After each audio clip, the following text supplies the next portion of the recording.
Patay naman ang isa sa mag-asawang pinaulanan ng bala sa Kawayan, Negros Occidental. Yan at ang iba pang mga rumarapidong balita mula sa probinsya, hatid ng iba't ibang istasyon sa ilalim ng MBC Media Group.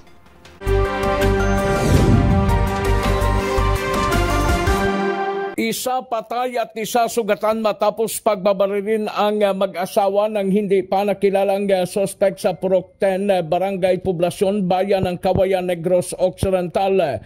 Ayon kay Police Lieutenant Colonel Gary Alan Rizoma, hepe ng Kawayan PNP, ang mga biktima kinilala na si Daniel Ciares, 60 anyos, namatay dahil sa tama ng bala, at sugatan naman ang asawa nitong si Leticia Ciares, 58 anyos, pawang mga residente ng nasabing lugar. Dagdag pa ni Rizoma, patuloy na ginagamot ang asawang biktima sa Kawayan District Hospital habang ang asawa nitong namatay ay nasa funeral parlor na sa ngayon.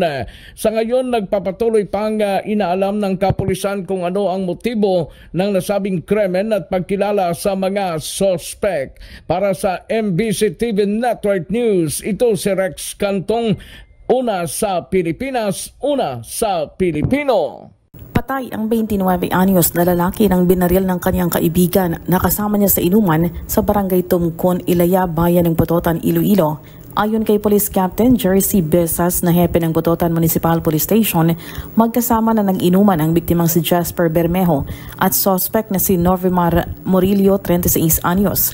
Lumalabas sa investigasyon ng pulis na nagkaroon ng hindi pagkakaunawaan ang biktima at suspect hanggang sa nagkasagutan. Dito na bumunot ng 45 caliber pistol ang suspect at binaril ang biktima. Dinala pa sa ospital sa nasabi ring bayan si Bermejo, ngunit namatay dahil sa tama ng bala sa lieg at dibdib. Nadakip naman si Murillo at sinampahan na ng kasong illegal possession of firearm at murder. To age 39 ay ni Grace Bravo, una sa Pilipinas, una sa Pilipino. Walang naitalang major damage sa mga paaralan dito sa lalawigan ng Northern Samar matapos na maramdaman ang lindol noong August 19. Ito ang sinabi ni DepEd Information Officer Davy Aplan. 612 ang kabuang bilang ng mga paaralan sa Northern Samar at 24 naman ang mga paaralan ang nakapag-report ng damage, ngunit may tuturing lang naman daw ito na minor. Ayon sa report ng DepEd, sinabi ng nasabing information officer, nagkaroon ng validation ng DepEd sa nasabing mga paaralan at walang reported na major damage. Pinapayagan naman ang modular learning kung sakaling major damage ay isang paaralan para sa seguridad ng mga mag-aaral. Pero nilinaw ng DepEd na back to normal ang klase sa nasabing mga paaralan. Mula sa MBC Network News, RH34 Jane Galit Bantayan, una sa Pilipinas, una sa Pilipino.